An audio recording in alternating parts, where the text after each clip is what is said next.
یعنی فرعون اپنے پیروکاروں سمیت نکلا تو ہوگا پانی کی تلاش میں، مگر یہ لوگ جا پہنچیں گے جہنم کے کنارے۔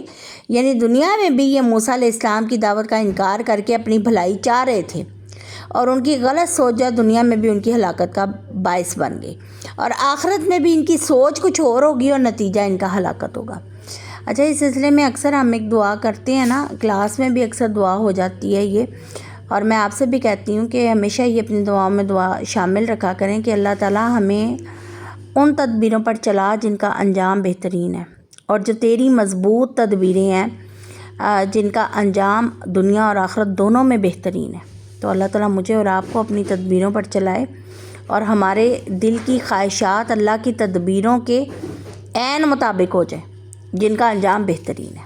ٹھیک ہے، اللہ تعالیٰ یہ معاملہ میرے ساتھ بھی، آپ کے ساتھ، ہمارے تمام چاہنے والوں اور پیاروں کے ساتھ بھی یہ معاملہ اللہ تعالیٰ کرے۔ پھر اللہ تعالیٰ اگلی آیت میں فرما رہا ہے وَأُتْبِعُوا فِي هَٰذِهِ لَعْنَةً وَيَوْمَ الْقِيَامَةِ بِئْسَ الرِّفْدُ الْمَرْفُودُ۔ یعنی اللہ تعالیٰ کہتا ہے ان لوگوں پر اس دنیا میں بھی لعنت تھی، اور قیامت کے دن بھی لعنت پڑے گی۔ کیسا برا انعام ہے جو ان کو ملے گا۔ ٹھیک ہے، پھر اگلی آیت میں اللہ تعالیٰ فرماتے ہیں ذَلِكَ مِنْ أَنْبَاءِ الْقُرَىٰ نَقُصُّهُ عَلَيْكَ مِنْهَا قَائِمٌ وَحَصِيدٌ۔ یہ ان بستیوں کے واقعات ہیں، ان پر گزری ہوئی باتیں ہیں جو ہم آپ سے بیان کر رہے ہیں، یعنی صلی اللہ علیہ وآلہ وسلم سے۔ ان میں سے کچھ تو موجود ہیں اور کچھ اجڑ چکی ہیں، یعنی کچھ کے تو نشانات اس دنیا میں موجود ہیں، کئیوں کے تو نشان بھی ختم ہو گئے ہیں، اور یہ بھی آپ صلی اللہ علیہ وآلہ وسلم کی وحی پر ایک بہت بڑی دلیل ہے کہ قرآن من جانب اللہ ہے، اور اللہ نے آپ کے دل پر، یعنی صلی اللہ علیہ وآلہ وسلم کے دل پر اپنے قرآن کو اتارا اور وحی کی، تبھی انہیں جو گزشتہ حالات ہیں وہ بھی قرآن بڑے احسن طریقے سے بیان کرتا ہے، اور آنے والے حالات کی پریڈکشن بھی قرآن بہت اچھے انداز سے کرتا ہے، جو کسی ایک انسان کے بس کی بات نہیں ہے۔ اور اس سے یہ پتہ چلتا ہے کہ قرآن جو ہے وہ من جانب اللہ اور اللہ کا کلام ہے۔ وَمَا ظَلَمْنَهُمْ وَلَكِنْ ظَلَمُوا أَنفُسَهُمْ۔ پھر اللہ کہتا ہے ہم نے ان پر کچھ ظلم نہیں کیا بلکہ انہوں نے خود ہی اپنے آپ پر کیا تھا ظلم۔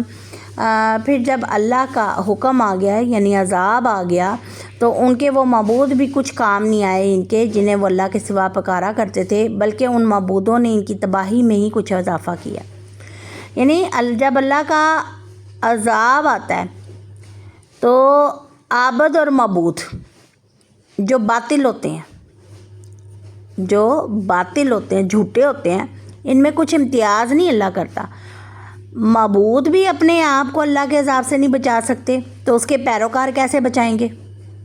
ٹھیک ہے، اس سے بھی بڑھ کر قابل غور بات یہ ہے کہ انہی کے معبودوں کی وجہ سے تو ان کے پیروکاروں پر اللہ کا عذاب نازل ہوتا ہے۔ پھر ان معبودوں کے جو نقصان اور تباہ کاری میں شبے کی کیا گنجائش رہ جاتی ہے کہ ان لوگوں کے پیچھے یا ان بتوں کے پیچھے یا معبودان باطل کے پیچھے مت چلا جائے۔ فرعون کا ذکر اسی لیے کیا نا، وہ خود خدائی کا دعویٰ کرتا تھا۔ ٹھیک ہو گیا۔ پھر اللہ تعالیٰ آگے فرما رہا ہے اگلی آیت میں کہ وَكَذَلِكَ أَخْذُ رَبِّكَ إِذَا أَخَذَ الْقُرَىٰ، کہ اور جب بھی آپ کا پروردگار کسی ظالم بستی کو پکڑتا ہے تو اس کی گرفت ایسی ہوتی ہے کہ بلا شبہ اس کی گرفت دکھ دینے والی اور سخت ہوتی ہے۔ إِنَّ أَخْذَهُ عَلِيمٌ شَدِيدٌ، یعنی اللہ کی گرفت پھر سخت دکھ دینے والی اور سخت ہے۔ ٹھیک ہو گیا، یعنی اللہ ظالموں کو مہلت تو دیتا ہے، اور مہلت سے مقصود یہ ہوتا ہے کہ ان کو تنبیہ کی جائے اور اتمام حجت بھی ہو جائے۔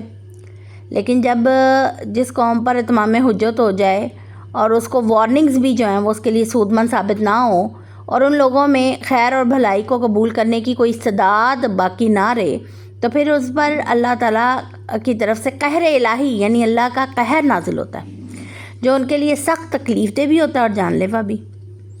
اور اس عذاب سے بسا اوقات آپ یہ دیکھیں کہ ابھی بھی آپ دیکھتے ہوں گے، اللہ تعالیٰ نے کہا ہے نا کہ زمین پہ چلو پھرو اور میری نشانیاں دیکھو اور عبرت حاصل کرو، کہ ایسی قوموں کا اللہ نے نام و نشان اس افاسیت سے مٹا دیا۔ اب یہ آپ جیسے ایک چھوٹی سی مثال دیکھ لیں، ٹیکسلا کے کھنڈرات ہیں، سندھ وادی سندھ کی تہذیب ہے، یہ جو پاکستان میں آپ کے سامنے نظر آتے ہیں سامنے تو دیکھیں کہ یہ کیسے کیسے ترقی یافتہ لوگ تھے جن کو تباہ و برباد اللہ نے کر دیا اور جن کے صرف کھنڈرات یا باقی ہیں۔ پھر اللہ تعالیٰ اگلی آیت میں فرماتا ہے ان فی ذالک لآیات لمن خاف عذاب الآخرہ۔ پھر اللہ کہتا ہے جو شخص آخرت کے عذاب سے ڈرے ان کے لیے بھی اس میں نشان عبرت ہے۔ ذالک یوم مجمع لہ الناس، وہ ایسا دن ہوگا جس میں سب لوگ اکٹھے کیے جائیں گے۔ وذالک یوم مشہود، اور اس دن جو کچھ ہوگا سب کی موجودگی میں ہوگا۔ اب اس میں یہ دیکھیں کہ یوم مشہود کا ایک ترجمہ جو ہے نا وہ یہ بھی ہے کہ اس دن سب لوگوں کو حاضر کیا جائے گا، یعنی تمام لوگ اس دن صرف جمع نہیں کیے جائیں گے بلکہ انہیں بعض پرس کے لیے بھی اللہ کے سامنے حاضر کیا جائے گا۔ اور دوسرا مطلب یہ ہے کہ ان لوگوں کے مقدمات پر شہادتیں بھی قائم کی جائیں گی اور سب کارروائی تمام لوگوں کی موجودگی میں کی جائے گی۔ آج تو یہ ہوتا ہے نا، مجرم بچ جاتا ہے، آنکھوں سے اوجھل ہو جاتا ہے، اپنے حق میں دلائل لے آتا ہے، اور کئی بار عدالتوں سے وہ غیر موجود رہتے ہیں، حاضری نہیں لگواتے اور نہ ہی عدل و انصاف کے تقاضے پورے کیے جاتے ہیں۔ لیکن اس دن سارے عدل و انصاف کے تقاضے پورے کیے جائیں گے اور سب کے سامنے کیے جائیں گے۔ کیسی وہ ذلت کا مقام ان لوگوں کے لیے جو اللہ کی نافرمانی کرتے رہے۔ اللہ تعالیٰ ہمیں ان میں سے نہ کرے۔ وَمَا نُؤَخِّرُهُ إِلَّا لِأَجَلٍ مَّعْدُودٍ۔ پھر اللہ تعالیٰ اگلی آیت میں یہ بات بتا رہے ہیں کہ اور ہم نے اس دن کو بس ایک معینہ مدت تک کے لیے ہی مؤخر کر رکھا ہے۔ یعنی یہاں پر ایک بات اب حقیقت ہے، حدیث میں بھی آتا ہے کہ لا تقوم الساعة الا علی شرار الناس، یعنی قیامت اس وقت قائم ہوگی جب برائی اتنی عام ہو جائے گی کہ تمام نیک لوگ دنیا سے اٹھ جائیں گے یا اٹھا لیے جائیں گے۔ قیامت کی بہت ساری نشانیاں تو حدیث میں ہیں مگر اس کا معینہ وقت کسی کو نہیں بتایا گیا اور نہ ہی کسی کو اس کی موت کا وقت اللہ نے بتایا ہے، اس لیے کہ یہ سب باتیں اللہ کی مشیت کے خلاف ہیں اور اس سے وہ مقصد ہی فوت ہو جاتا ہے جس کے لیے انسان کو پیدا کیا گیا ہے۔ ٹھیک ہو گیا؟ اور یہ بھی بات یاد رکھیں کہ قیامت جو ہے وہ نیک لوگوں پر نہیں قائم کی جائے گی۔ اگلی آیت میں اللہ تعالیٰ فرماتا ہے یوم یأتی لا تکلم النفس الا باذنہ۔ اب یہ قرآن میں کئی دفعہ اللہ نے بتایا ہے، آج پھر اللہ ہمیں یاد دہانی کرا رہا ہے کہ جب یہ دن آ جائے گا تو اللہ کے اذن کے بغیر کوئی شخص کلام بھی نہیں کر سکے گا۔ ٹھیک ہے؟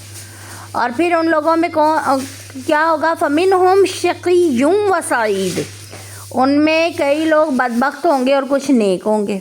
ٹھیک ہے؟ اب یہاں پر اللہ کے یہاں سفارش کی کڑی شرائط ہیں اور ان آیات سے لوگوں کو سبق بھی حاصل کرنا چاہیے جو یہ سمجھتے ہیں کہ شاید ہمیں ہمارے بزرگ، ہمارے بابے یا ہمارے باپ دادا کی نیکیاں جو ہیں وہ بچا لیں گی یا ہمارے بچوں کی نیکیاں بچا لیں گی۔ نہیں، ہر انسان کو اپنا حساب کتاب خود ہی دینا پڑے گا اور کسی سفارش پر تکیہ نہیں کیا جا سکتا۔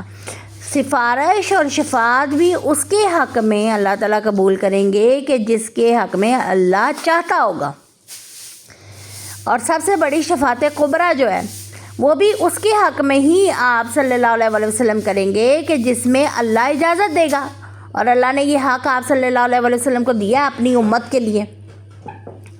یہ بھی بات یہاں پر یاد رکھیں کہ آخری دفعہ جب آپ صلی اللہ علیہ وسلم شفاعت کے لیے جائیں گے، دروغہ جہنم جو ہے ان کو پھر روک دیں گے اور کہیں گے کہ بس یا رسول اللہ صلی اللہ علیہ وسلم کہ صرف آپ کے وہی امتی اس جہنم میں باقی رہ گئے ہیں جن کو قرآن نے روک لیا۔ تو پھر آپ خود سوچیں کہ کتنی کڑی شفاعت کی اور سفارش کی شرائط ہیں۔ اللہ تعالیٰ ہمیں معاف کرے اور اللہ تعالیٰ ہمیں متقی بنائے، مومنین میں شامل کریں، اور بہت ہی اللہ تعالیٰ ہمیں کامل ایمان والا انسان بنائے۔ یہ آیات جو ہے نا ایمان کو مضبوط کرنے کے لیے ہیں، اور انسان جب ایمان کو اپنے مضبوط کرتا ہے تو آٹومیٹیکلی اس کے اندر یہ جذبہ پیدا ہو جاتا ہے کہ میں نے کسی قسم کی اللہ کی نافرمانی جو ہے وہ نہیں کرنی۔ ٹھیک ہو گیا. پھر اس کے بعد اگلی آیت میں اللہ تعالیٰ فرما رہا ہے فَأَمَّا الَّذِينَ شَقُوا فَفِي النَّارِ لَهُمْ فِيهَا زَفِيرٌ وَشَهِيقٌ. اب یہاں پر اللہ کہہ رہا ہے تو جو بدبخت ہوں گے وہ تو جہنم میں داخل ہوں گے اور وہیں چیختے چلاتے رہا کریں گے.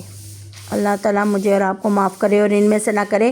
اس جملے کے بھی دو مطلب ہیں. ایک تو وہی ہے جو ترجمے میں بیان کیا گیا ہے, یہ مطلب قرآن کے دوسرے مقامات سے بھی ثابت ہے, اور دوسرا مطلب یہ ہے کہ جہنم کے بھڑکنے سے ایسی جگر خراش آوازیں, ایسی خوفناک آوازیں پیدا ہوں گی جو ان بدبختوں کی مصیبت اور گھبراہٹ میں مزید اضافہ کریں گی. اور یہ مطلب قرآن کے دوسرے مقامات سے بھی ثابت ہے. ٹھیک ہو گیا. یعنی اتنی زیادہ چیخ و پکار جہنم کی جو ہے. ابھی بھی آپ دیکھ لیں کسی کے گھر میں فوتگی ہو, کوئی چیخ رہا ہو, پکار رہا ہو اور بیان کر رہا ہو تو آپ کے دل اپنے گھروں میں دہل جاتے ہیں. تو آپ پھر دیکھیں یہ تو جہنم ہے جس میں لوگوں نے جل رہے ہونا اور چیخ رہے ہونا. اللہ تعالیٰ ہمیں ان کی چیخیں بھی نہ سنائے اور اللہ تعالیٰ ہمیں جلد از جلد بڑے حساباً یسیرہ لیتے ہوئے اپنی رحمتوں سے نرمی کے ساتھ اللہ تعالیٰ اپنے کرم کے ساتھ رحمت کے ساتھ ہم لوگوں کو جلد از جلد جنت میں داخل کرے. نہ صرف ہمیں بلکہ ہمارے پیاروں کو بھی. خالدین فیہا ما دامت السماوات والارض الا ما شاء ربک ان ربک فعال لما یرید. اب اللہ تعالیٰ یہاں پر کہہ رہا ہے کہ اور جب تک زمین اور آسمان قائم ہیں وہ اسی میں رہیں گے الا یہ کہ آپ کا پروردگار کچھ اور چاہے, کیونکہ آپ کا پروردگار جو چاہتا ہے اسے کر گزرنے کی پوری قدرت رکھتا ہے. ٹھیک ہے. یعنی یہاں پر یہ محاورتاً استعمال کیا گیا ہے کہ زمین اور آسمان جب تک رہیں, حالانکہ یہ تو قیامت تب قائم ہونی ہے جب زمین اور آسمان جو ہیں وہ ختم کر دیے جائیں گے. لہٰذا یہ ظاہری الفاظ کا لحاظ رکھتے ہوئے ان سے مراد ہم عالم اخروی میں یعنی آخری وقت میں جو زمین اور آسمان ہوں گے اس سے مراد وہ بھی لیے جا سکتے ہیں. لیکن علماء کا زیادہ اس پہ ہے اتفاق کہ یہ محاورتاً استعمال کیا گیا. جیسے ہم کہتے ہیں نا کہ یہ تو کام ہو ہی نہیں سکتا جب تک زمین اور آسمان قائم ہے, تو اسی طرح ان کے اعمال میں بھی کوئی تبدیلی نہیں ہوگی, کوئی ان کی سزاؤں میں تبدیلی نہیں ہوگی, کیونکہ آپ کا پروردگار جو چاہتا ہے اسے کار گزرتا ہے. تو اس کے یعنی اعمال کے نتائج ناقابل تبدل ہیں, یعنی ان میں تبدیلی نہیں ہے. اس آیت میں ان گمراہ کن لوگوں کا رد ہے جو یہ عقیدہ رکھتے ہیں کہ اللہ نے اشیاء جو ہیں ان میں جو تاثیریں رکھ دی ہیں انہی کے مطابق ہی افعال کے نتائج برآمد ہوں گے اور ان میں رد و بدل ناممکن ہے. اصل میں یہ عقیدہ دراصل اللہ کی قدرت کا انکار ہے. وہ اس کی مثال یہ دیتے ہیں کہ اگر کسی شخص نے زہر کھا لیا تو وہ لازماً مر جائے گا اور موت ایسی یقینی ہے جس کا کوئی علاج نہیں. جبکہ اہل سنت کا یہ عقیدہ ہے کہ اگر اللہ چاہے تو زہر کھانے والے کو بھی بچا سکتا ہے, اور اسی طرح اگر اللہ چاہے تو کسی مجرم کو تھوڑی بہت سزا دے کر یا سزا دیے بغیر بھی معاف کر سکتا. یعنی آل ان آل اللہ ہے, قدرت اللہ کی ہے, ہر چیز میں پاور کس کی ہے؟ اللہ کی. یہ ماننا, یہ عقیدہ رکھنا یہ اہل سنت والجماعت کا صحیح عقیدہ ہے. ٹھیک ہے. کئی لوگ ہیں جن کو کئی زہریلے جانور بھی کاٹ لیں تو موت نہیں آتی کیونکہ اللہ نے اس کی مقدر نہیں کی ہے. وَأَمَّا الَّذِينَ سُعِيدُوا فَفِي الْجَنَّةِ. اب اللہ تعالیٰ دوسری آیت میں فرما رہا ہے اور جو نیک بخت ہیں وہ اس وقت تک جنت میں رہیں گے جب تک زمین و آسمان قائم ہے, الا یہ کہ آپ کا پروردگار کچھ اور چاہے. یہ ایسی بخششیں ہوں گی جو کبھی منقطع نہیں ہوں گی. اب یہ مزید یعنی اللہ تعالیٰ دیکھیں کہ اس میں جیسے جیسے اللہ تعالیٰ ذکر کرتا ہے جہنم والوں کا, اللہ تعالیٰ جنت والوں کا بھی ذکر کرتا ہے. اب اس میں بھی تاکید کی گئی ہے کہ ان کے اعمال کے بدلے جو انہیں جنتیں ملیں گی ان میں کوئی تبدیلی نہیں ہوگی. ہاں اللہ کہ اللہ چاہے تو اس میں یہ ہے کہ اگر دعائیں بھی جو ایک دوسرے کے حق میں کی گئی ہوں گی, اور جیسے آپ کو پتہ ہے اس سے بھی درجات بلند ہوتے ہیں.